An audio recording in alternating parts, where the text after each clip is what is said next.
ஐயா வணக்கம். என்ன விஷயமா வந்திருக்கீங்க? எல்லாம் குழுமி இருக்கீங்க, எங்களுக்கே ஒரு மாதிரியா இருக்கு. என்ன விசேஷமா வந்திருக்கீங்க? அது உங்களுடைய வந்த நோக்கம் என்ன? ஐயா வணக்கம் ஐயா. ஒன்றும் இல்லைங்க ஐயா, நம்ம அம்மன் குளத்துல பார்த்தீங்கன்னா வெறும் குப்பையும் குளமா கொட்டி வச்சு குளம்ன்றதே தெரியாத அளவுக்கு குப்பை மேடை ஆக்கி வச்சிருக்காங்க. அது தூர்வாடுறதுக்காக போராட்டம் பண்றதுக்கு நாம் தமிழர் கட்சி சார்பாக நாங்கெல்லாம் கூடியிருக்கோம். இன்னொரு விஷயம் என்னன்னா, ஊர் கூடி தேர் இழுக்கணுன்றாங்க. நாங்க கூட்டிட்டோம் முதல்ல தேர் இழுக்கிறதுக்கு. பொதுமக்களும் சேர்ந்து இணைந்து எங்க கூட போராட்டத்துக்கு வந்தீங்கன்னா எல்லாமே மாற்றம் செய்யலாம். இதுதான் எங்களோட கோரிக்கையா இருக்கு. இல்ல, இதை நானே கேட்கணும்னு இருந்தேன். இப்ப ஏன்னா இது ஒரு கட்சி சார்ந்த விஷயம் கிடையாது. ஏன்னா இது மக்கள் சார்ந்த, அனைத்து மக்களும் இங்க வாழுற மக்கள், அங்க கூடி இருக்கிற அந்த சுத்தி இருக்கிற குடும்பங்கள் நிறைய பேர் வசிக்கிறாங்க. அதுல பக்கத்துல தெருவுகளும் இருக்கு. அதுல இருந்து வர்ற அந்த அசுத்த காத்துகள், அந்த நிறைய கழிவுகள்லாம் கொண்டு வந்து கொட்டுறதான் நாமளும் பார்த்திருக்கோம். இதுக்கு முன்னாடி ஒரு தடவை நீங்க போராடி இருக்கீங்க. அப்ப வந்து நான் பேட்டி எடுத்திருக்கேன். அப்பயும் வந்து இறங்கி நின்று போராடினாங்க. இது மக்கள் பிரச்சனையா தெரியலையா? மக்கள் விருத்தாசலம் மக்களுக்கு அந்த அளவுக்கு விழிப்புணர்வு இல்லையா? இல்ல, மக்கள் பிரச்சனையில முதல்ல வர்றது நாம் தமிழர் கட்சிக்கு இது ஒரு எடுத்துக்காட்டா நான் சொல்றேன். எல்லாத்துக்கும் நாங்க முதல்ல வந்துடுறோம். இதை வந்து மக்கள் சேர்ந்துதான் பண்ணணும். முன்னுதாரணமா நாங்க இருக்கோம். ஒரு ஆளா வர ஆரம்பிச்சிருக்காங்க. இப்ப நாம் தமிழர் கட்சிக்கே வந்து முன்னாடி இருந்ததோட சப்போர்ட் அதிகமா இருக்கிறதுனால பொதுமக்களும் இதுல இணைந்து செஞ்சா இன்னும் கொஞ்சம் விழிப்புணர்வோட இருக்கலாம். நீங்க சொன்ன மாதிரி அந்த துர்நாற்றம், மக்கள் பிரச்சனை எல்லாத்துக்குமே முன்மாதிரியா இருந்து போராட்ட காலத்துல இருக்கோம். நாங்க வாங்க சரி பண்ணலாம். இப்ப இதுக்கான விழிப்புணர்வு மக்களுக்கு இருக்குன்னு நம்புறீங்களா நீங்க? விழிப்புணர்வு கொஞ்சம் கொஞ்சமா தான் ஆகும். உடனே நம்ம எதிர்பார்க்க முடியாது. மாற்றம்ன்றது ஒரு நாள்ல நடக்கிறது இல்ல. அதுக்கு முன்னதாக தான் நம்ம அண்ணனாவே இருக்காங்க. சோ அதனால நம்ம முதல் படி நம்ம எடுத்து வைக்கிறோம், வரும்னு நம்புறோம். ஆனா நீங்க நாம் தமிழர் கட்சியில என்ன பொறுப்புல இருக்கீங்க? ஐயா, நான் குருதிக்குறை பாசறையில இருக்கேங்க ஐயா. மாநில அளவுல இருக்கேன். இந்த போராட்டத்துக்கு இப்போ கலந்துக்கிறதுக்காக நாங்கெல்லாம் கூடியிருக்கோம். ஓகே, வாழ்த்துக்கள்ண்ணா. ஆனா பட் குருதி கொடைன்னு சொல்லிட்டீங்க. இன்னைக்கு அதனுடைய தேவைகள் அதிகமா இருக்கு. நீங்க வந்து இப்ப ஜிஹெச்ல வந்து பாத்தீங்கன்னா தன்னையாட நிறைய மெசேஜ்கள் வர்றது நானும் பார்த்துட்டு தான் இருக்கேன். அதுக்கு உங்களுடைய பங்களிப்பு எப்படி இருக்கு? மக்களுடைய ஆதரவு எப்படி? இல்ல, மக்களுக்கு பொதுவாகவே ஊட்டச்சத்து ரொம்ப கம்மியா இருக்கு. அதுக்கு இப்ப பொறுப்புல இருக்கவங்க யாரும் கவனம் செலுத்துறதா எனக்கு தெரியல. ஆனா நாம் தமிழர் பிள்ளைகள் நாங்க எங்களால முடிஞ்ச அளவுக்கு எங்களை சுத்தி இருக்க எல்லார்ட்டையும் கொடை வாங்கி குருதி கொடையை கொடுத்துட்டு இருக்கோம். எங்களான முயற்சி நாங்க பண்ணிட்டு இருக்கோம். கொஞ்சம் தேவைகளை ஏற்று வாழ அரிசி இந்த சத்து நிறைந்த உணவுகளை கொடுக்கறதுக்கு முன் வரணும். இப்ப நீங்க சில பேருக்கு ரத்தம் கேட்டு நீங்க கொடையா கொடுத்துருப்பீங்க. அவங்க உங்களை என்ன மனநிலையில பாக்குறாங்க? அவங்களுடைய மனநிலை எப்படி இருந்தா நீங்க ஃபீல் பண்றீங்க? இல்ல, உண்மையை சொல்லணும்னா தற்காலிக இப்ப பிரச்சனையை சரியாயிடுச்சுன்னு தான் நினைக்கிறாங்களே தவிர, சரி நாம் தமிழர் பிள்ளைகள் இவ்வளவு நாள் இருந்து குருதி கூட கொடுக்குறாங்கன்ற எண்ணம் இன்னும் மக்களுக்கு வரல. அதை எதிர்பார்த்து செயல்படுற பிள்ளைகளும் நாங்க இல்ல. அதனால விழிப்புணர்வு வரும், கொஞ்சம் கொஞ்சமா வரும். ஆனா அவங்களுக்கு வந்து இப்போதைக்கு எனக்கு ரத்தம் தேவை, யாரு கொடுக்குறா, நாம் தமிழ்ல கேட்டா கொடுப்பாங்கன்றது மட்டும் தெரியுதே தவிர ஓட்டு கொடுக்கணும்ன்ற எண்ணம் உங்களுக்கு இன்னும் வரல. ஓகேண்ணா, உங்களுடைய பணி தொடர என்னுடைய வாழ்த்துக்கள். நன்றி அண்ணா. வணக்கம். உங்க சுய விவரம் கொஞ்சம் சொல்லுங்க. என் பேர் சந்தோஷ்குமார். நான் அடிப்படை உறுப்பினராக தான் இருக்கிறேன். இந்த கட்சியில் வந்து இந்த மாதிரி களத்தில் நிற்கிறாங்கன்னா ஏதோ ஒரு போராட்டத்துக்கு தான் நிற்பாங்க. அது வழியாக ஆரம்பம் தான் இது. நம்ம ஆரம்பித்து வச்சோன்னா மக்கள் நம்ம பின்னாடி வருவாங்கன்னு ஒரு நம்பிக்கையில் தான் நாங்கள் வந்திருக்கோம். ஆக்சுவலி இன்னைக்கு வந்து தெப்பக்குளம் கிளீனிங் பண்ணணுன்றதுக்காக ஒரு மனு கொடுக்கணும் தான் என்கிட்ட சொன்னாங்க. நாங்கள் வந்திருக்கோம் அது சம்மந்தமாக. இது நம்ம நாம் தமிழர் கட்சி முன்னெடுக்கணும்னு இல்லாமல் அங்கே அந்த குளத்தை சுற்றி இருக்கிற மக்கள் வந்து அவங்க தான் ஃபர்ஸ்ட் விழிப்புணர்வோட இருக்கணும். அவங்க தான் பண்ணணும். அவங்க தான் இதுக்கு பாதிக்கப்படுறாங்க. அவங்க என்ன மனநிலையில் இருக்கிறாங்கன்னா, எல்லாத்துக்குமே வந்து சகிப்புத்தன்மை வந்து அதிகமாகி போச்சு. மோடி சொல்றாரு India is the tolerance country hey அப்படின்றாரு. எல்லாத்துக்கும் சகிப்புத்தன்மை வந்துருச்சு. எதுக்கு தான் சகிச்சுட்டு போகணும்னு அவசியம், அதாவது என்ன சகிச்சுட்டு போகணும்னு இது இல்லாமலே போயிடுறாங்க. அதெல்லாம் வந்து மக்கள் வந்து தனக்கான உரிமையை, தனக்கான ஒரு பிரச்சனையை வந்து முன்னெடுத்து அவங்க ஆரம்பிக்கணும். எந்த இடத்துல பிரச்சனை இருக்கோ அங்கிருந்து ஆரம்பிக்கணும். அப்படி இருக்கிறப்ப நம்ம நாம் தமிழர் கட்சி அவங்க கூட போய் நின்று களத்தில் நின்று அதுக்கான வெற்றியை நம்ம பண்ணி கொடுக்கலாம். இது வந்து காலங்காலமா இதுக்கு முன்னாடியே பார்த்தீங்கன்னா போட்டு அந்த இடத்துல சிறுவர் போட்டுலாம் இருந்தது. இப்போ காலப்போக்கில் நம்மளே மறந்துட்டோம். நான் சின்ன பிள்ளையா இருக்கிறப்ப சவாரி போவாங்க, இப்பெல்லாம் அது கிடையாது. அதெல்லாம் மீட்டு உருவாக்கம் எடுக்கணும்ன்றது என்னுடைய ஆசை. ஏன்னா நான் மேரேஜ் ஆகி என்னோட 2 பசங்க இருக்காங்க. அந்த பசங்களும் அந்த மாதிரி அந்த ஒரு எக்ஸ்பீரியன்ஸ் எடுக்கிறப்போ நம்ம எடுத்திருக்கோம். நம்ம பசங்களும் எக்ஸ்பீரியன்ஸ் எடுக்கணும். அதெல்லாம் மீட்டு உருவாக்கம் எடுத்து எங்கெங்கயோ கிளீன் பண்றாங்க. இந்த நகராட்சியில் என்னென்னமோ பண்ணிட்டு இருக்கிறாங்க. அந்த தெப்பக்குளத்து பக்கமும் அவங்க திசை திருப்பி பழையபடி மீட்டு உருவாக்கம் எடுத்து அந்த போட்டு சர்வீஸை பண்ணோம்னா இப்ப ஜென்சி கிட்ல இருந்து இப்ப இருக்கிற காலகட்டத்துல சின்ன பசங்க எல்லாம் அதை வந்து பயன்படுவாங்க என்னுடைய நம்பிக்கை. இதை ஏற்கனவே நான் கடலூர் ஆட்சியர்கிட்ட இது முறையிட்டு இருக்காங்க. அது சம்பந்தமா என்ன ஒரு ஸ்டெப் எடுத்த மாதிரி எனக்கு தெரியல. திரும்பவும் இந்த நகராட்சி மூலியமா நம்ம தெரிவிப்போம். இந்த குளம் மீட்டு உருவாக்கம் செய்யணும். அதை செய்யறதுல எங்களுடைய பங்களிப்பு இருந்துகிட்டே இருக்கும். இப்ப நீங்க சொன்னதுலேயே எனக்கு ஒண்ணு மட்டும் புரியுது. ஏன்னா நீங்க சின்ன பிள்ளையா இருந்த காலங்கள்ல போட்டிங் இருந்துச்சு, அதனுடைய பயன்பாடு மக்களுக்கு இருந்துச்சு அப்படின்னு சொல்றீங்க. ஏன்னா இதை நீங்க சொல்றதுனால சில பேர் என்ன சொல்றாங்கன்னா அவங்கள பழமைவாதிகள், நீங்க மக்களை வந்து பின்னால பிடிச்சி இழுத்துக்கிட்டு போறீங்க, முன்னோக்கி கொண்டு வர்றதுக்கான திட்டம் இல்லை அப்படிங்கிற மாதிரி பேசுறாங்க. இல்ல, அப்படி நினைக்கிறது வந்து மக்கள் சிந்திக்கிறது தான் வந்து தவறுன்னு சொல்லுவேன். இன்னைக்கு ஏன் நம்ம வந்து இவ்வளவு சிட்டில இருக்கிறோம், இன்னைக்கு எவ்வளவோ சென்னை சிட்டில போறோம், மெட்ரோ சிட்டில போறோம், விடுமுறை காலங்களில் ஏன் ஊட்டி கொடைக்கானல் போறோம் கேட்கணும். எல்லாரும் மக்கள் யோசிச்சு பார்க்கணும். ஏன்னா அங்க வந்து பசுமையா இருக்கு, அங்க இயற்கையோட வாழ்ந்து சார்ந்து இருக்கணும்ன்றதுக்காக தான் போறாங்க.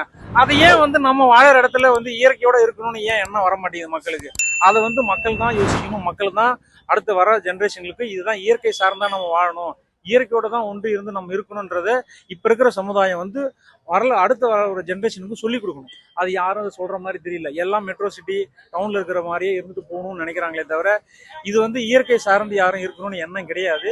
அது ஒரு சில பேர் இருக்காங்க, அதை கொஞ்சம் கொஞ்சமா மீட்டு உருவாக்கம் செய்யணும். அதான் என்னுடைய விருப்பம். இல்ல இப்ப இந்த பழமையிலிருந்து இந்த பழைய செயல்பாடுகள், இந்த திருவிழாக்கள், இப்ப நம்மளுடைய இனம் சார்ந்த பிரச்சனைகள் இதெல்லாம் இருக்குல்ல, நம்ம முன்னெடுத்து இருந்திருக்கோம். அதெல்லாம் இதெல்லாம் அறவே மக்கள் மறந்துட்டாங்கன்னு நான் நினைக்கிறேன். இதுக்கு முக்கிய காரணம் யாருன்னு நினைக்கிறீங்க? மக்கள் இப்போ இருக்கிற பாத்தீங்கன்னா கண்டிப்பா மக்களும் ஒரு காரணம் தான், ஆட்சியாளர்களும் காரணம் தான். இதுக்கு பாத்தீங்கன்னா ஆரம்ப காலத்துல திருவிழா காலங்கள்ல வந்து எதுக்காக திருவிழாக்கள் உருவாக்கப்பட்டதுன்னா, சொந்த பந்தங்கள் வந்து ஒன்னா கூடி அதுல பெண் எடுப்பாங்க, பெண்ணு கொடுப்பாங்க, நல்ல வரன் இருப்பாங்க, என்னென்னலாம் எங்கெங்க தொழில் பண்றாங்க, என்ன மாதிரிலாம் சொன்னா ஒரு ஒரு ரீயூனியன், அதாவது ஒரு என்ன சொல்றது, அது மக்கள் ஒன்னா சேர்ந்து சொந்தக்காரங்கெல்லாம் ஒன்னா சேர்ந்து அது ஒரு விழா மாதிரி கொண்டாடும் போது நல்லது கெட்டது பகிர்ந்துப்பாங்க, நல்லது கெட்டது எல்லாம் எடுத்துப்பாங்க. அதை வந்து யாரும் இப்ப விரும்புறது கிடையாது. ஒரு சிலது வந்து ஒரு ஒரு இன்டீரியான ஒரு நல்ல கிராமப்புறங்கள்ல அந்த திருவிழாக்கள் வந்து கொண்டாடிட்டு வராங்க. பொண்ணு எடுக்கிற மெயினா வந்து பொண்ணு எடுக்கிறது, பொண்ணு கொடுக்கறது, அந்த ஒரு சம்பிரதாயத்தை கொண்டு வரணும் தான் பண்றாங்க. இப்ப யாரும் அந்த மாதிரி பண்றது கிடையாது. அதெல்லாம் மீட்டு உருவாக்கணும். அதெல்லாம் வந்து பழையபடி இருக்கணுன்றதுதான் என்னோட எண்ணமோ. அது செஞ்சா இன்னும் நல்லா இருக்கும். திருவிழாக்கள் வந்து இப்ப இருக்கிற ஜென்ரேஷனுக்கு யாருக்கும் சொல்லி கொடுக்கறது கிடையாது. இதனால போனோம்னா இப்ப அப்பா சித்தப்பா ஆமா சித்தப்பா சித்தி அண்ணா இந்த உறவுமுறைகள் மூலயமா எல்லாத்தையும் அறிமுகப்படுத்துவாங்க. இப்ப பக்கத்துல இருக்கிறவங்க ஒரே குடும்பத்துல இருக்கிறவங்க சித்தப்பாவுக்கே யாருன்னு தெரியாது, சித்தப்பாவை அங்கிள்மா, சித்தியை வந்து அங்கிள் ஆண்டின்னு கூப்பிடுறாங்க. அந்த உறவுமுறையை சொல்லி கொடுக்காம போறது வந்து நம்மளுடைய ஜென்ரேஷன் தப்புன்னு தான் நான் நினைக்கிறேன். இது வந்து காலப்போக்கில் கண்டிப்பா இதை திரும்ப மீட்டு பழசை வந்து கொண்டு வரணும்னு என்னுடைய விருப்பமா இருக்கு. ஓகே, நன்றிண்ணா, சிறப்பான கருத்துக்களை சொன்னீங்க, வாழ்த்துக்கள். நன்றி நன்றி. தம்பி வணக்கம். என்ன விஷயமா வந்திருக்கீங்க? ஒரே கூட்டமா கூடிருக்கீங்க, சில நிறைய அலங்காரங்கள்லாம் நடந்துகிட்டு இருக்கு, பாத்துக்கிட்டு இருக்கோம். விருதாச்சலத்தை சுத்தி பாத்தீங்கன்னா சுற்றுச்சூழல் ரொம்ப பாதிப்பா இருக்குண்ணே. பாத்தீங்கன்னா அங்க பாருங்க குப்பை ரொம்ப, தெப்பக்குளத்துல வந்து சமூக விரோதிகள் வந்து கூடுறாங்க. அங்க வந்து நிறைய நைட் டைம்ல சமூக விரோதிகள் கூடி நிறைய தவறான செயல்கள், தண்ணி மதுபானம் அருந்துறது, இந்த மாதிரி சமூக விரோத செயல்கள் செய்யறாங்க. சரி, ஆமா. இப்ப ஏன்னா இது எல்லாருக்கும் தெரிஞ்ச விஷயம் தான். இது உங்களுக்கு தெரியுது, இதனால என்ன பாதிப்பு வரும், மக்கள் எவ்வளவு பாதிக்கப்படுவாங்கன்னு தெரியுது. மக்களுக்கு தெரியுதுன்னு நினைக்கிறீங்க? இல்லைண்ணா, மக்களுக்கு சுத்தமாவே இதை யாருமே எடுத்துக்கிறதே இல்லைண்ணா. சுத்தமா இது மக்கள் வந்து நாம கீழே கிடந்தாலும் ஒரு குப்பையை எடுத்து குப்பைத்தொட்டியில போடணுன்ற ஒரு நினைப்பு கூட மக்களுக்கு இல்லை. மக்கள் வந்து நம்ம முன்னோட்டத்தை நோக்கி போகல, மக்கள் இருக்க பின்னோட்டத்தை நோக்கி தான் போயிட்டு இருக்கிறாங்க.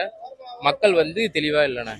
ஏன்னா நீங்க பல ஆண்டுகளா இதே கருத்துக்களை சூழியல் பத்தியும் இயற்கை பத்தியுமே பேசிக்கிட்டு இருக்கீங்க. ஆனா மக்கள் உங்களை வந்து அந்த ஒரு இதோட பாக்குறதா எனக்கு தெரியல. நீங்க என்ன நினைக்கிறீங்க? ஏன், என்ன காரணமா இருக்கும்? ஆனா மக்கள் பாக்குறாங்களோ இல்லையோ, நம்ம கண்ணுக்கு தெரியக்குள்ள நாம அதை சரி செய்ய தானே பார்ப்போம். அதை நம்ம 10 பேர் இருந்தாலும் அதை பார்த்து சரி பண்ணணும்னா, அவங்க 1000 பேர் கூடுறாங்களோ இல்லையோ, நம்ம அதை 10 பேர் பார்த்து நம்ம அதை சரி செஞ்சு ஆகணும்னா. சரி தம்பி, நன்றி, நல்ல கருத்துக்களை சொன்னீங்க. உங்களுடைய போராட்டம் வெற்றி பெற எங்களுடைய சேனல் வாயிலா எங்களுடைய வாழ்த்துக்களை சொல்லி. நன்றிண்ணா. நன்றி அண்ணா. வணக்கம் அண்ணா. வணக்கம். வணக்கம், சொல்லுங்கண்ணே. என்ன எல்லாம் ஒரே கூட்டமா குழுமி இருக்கீங்களா, என்ன விசேஷம்? அதாவது நகராட்சி அலுவலகத்தில் வந்து நாங்கள் வந்து மனு கொடுக்கறதா இருக்கோம். என்னன்னா சுற்றுச்சூழல் வந்து ரொம்ப மோசமான நிலையில இருக்கு. முக்கியமாக சொல்ல போனால் அங்கே விருத்தாச்சலம் நகர மையப்பகுதியில் அமைந்துள்ள அம்மன் குளம், அதில் வந்து இருக்கக்கூடிய இறைச்சி கழிவுகள், மக்கள் பயன்படுத்தக்கூடிய எல்லா கழிவுகளையும் அங்கே வந்து கொட்டி ரொம்ப வந்து குப்பை அதிகமாக இருக்கு. அதை வந்து தூர்வார சொல்லி நகராட்சி தலைவர்கிட்ட வந்து மனு கொடுக்கறதா இருக்கும். என்னுடைய நினைவு சரியா இருந்ததுன்னா போன ஆண்டு இதே போல ஒரு மனு கொடுக்கப்பட்டிருக்கு, ஒரு போராட்டம் நடத்திருக்கீங்க. கண்டிப்பா தொடர்ச்சியா வந்து நாம் தமிழர் கட்சியானது மக்களுக்காக நின்றுட்டே இருக்கும். அதே மாதிரி தான் ஏற்கனவே ஒரு முறை நாங்கள் கொடுத்துருக்கோம். அது வந்து ஆட்சியர்கள் வந்து இருக்கவங்க வந்து சரியா செய்யல. மேலும் வந்து செய்ய சொல்லி நாங்கள் வலியுறுத்துறதுக்காக நாங்கள் போராட்டம் செய்கிறோம். இப்பயும் அவங்க வந்து முன்னெடுக்கலன்னா இதை விட வலிமையான நாங்கள் போராட்டம் வந்து முன்னெடுப்போம் வருங்காலங்களில்.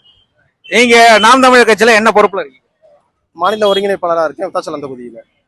ஓகே, உங்களுடைய ஆர்ப்பாட்டம் வெற்றி பெற எங்கள் சேனல் வாயிலாக வாழ்த்துக்களை தெரிவித்துக்கிறோம். நன்றிங்கண்ணா. அண்ணா வணக்கம். வணக்கம். என்ன எல்லாம் ஒன்னா குழுமி இருக்கீங்களா, என்ன காரணம்? நகராட்சியில ஒரு பெட்டிஷன் கொடுக்கலாம் அப்படின்ட்டு கிளம்பியிருக்கோம். என்ன விஷயங்களா? தெப்பக்குளம்னு ஒன்று இருக்குங்க நம்ம பாலக்கரை கிட்ட.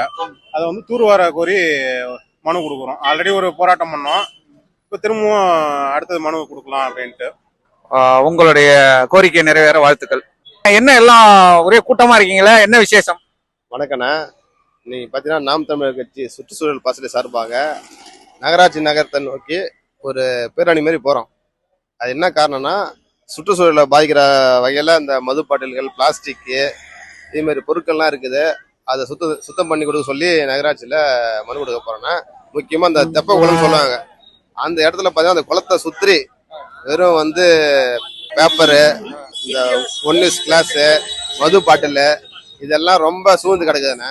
அதை வந்து சுத்தம் செஞ்சு கொடுக்க சொல்லி நகராட்சி அலுவலகம் போறேண்ணே. ஓகே, நன்றி அண்ணா. உங்களுடைய போராட்டம் வெற்றி பெற வாழ்த்துக்கள். நன்றி நன்றி. வணக்கம். வணக்கண்ணா. என்ன விஷயமா வந்திருக்கீங்க, ஒரே கூட்டமா இருக்கீங்க, என்ன விசேஷம்? எங்க நகரத்தின் மையப்பகுதியில் இருக்கிற நம்ம தெப்பக்குளத்தை வந்து தூர் வாடுறதுக்காக வேண்டி நகராட்சிக்கு ஒரு கண்டனம் தெரிவித்து அது தூர் வாடுறதுக்கான ஒரு கூட்டமாக தான் இருக்கு. ஏற்கனவே இதை பற்றி ஒரு கவன ஈர்ப்பு செஞ்சோம். அது கண் துடைப்புக்காக வந்து ஒரு சும்மா 4 செடியை மட்டும் பிடிங்க அடிச்சு போயிட்டாங்க. அதை திரும்பவும் வலியுறுத்தி முழுமையா தூர்வாரி பொது பயன்பாட்டுக்கு வரணும். இப்ப நீங்க வைக்கிற கோரிக்கை வந்து நிறைவேறும்னு நினைக்கிறீங்களா? நிறைவேறணும். நிறைவேற வரைக்கும் எங்களுடைய போராட்டம் தொடர்ந்துகிட்டே தான் இருக்கும். ஓகே, நன்றிண்ணே. உங்களுடைய போராட்டம் வெற்றி பெற எங்களுடைய வாழ்த்துக்கள். நன்றி அண்ணா வணக்கம்.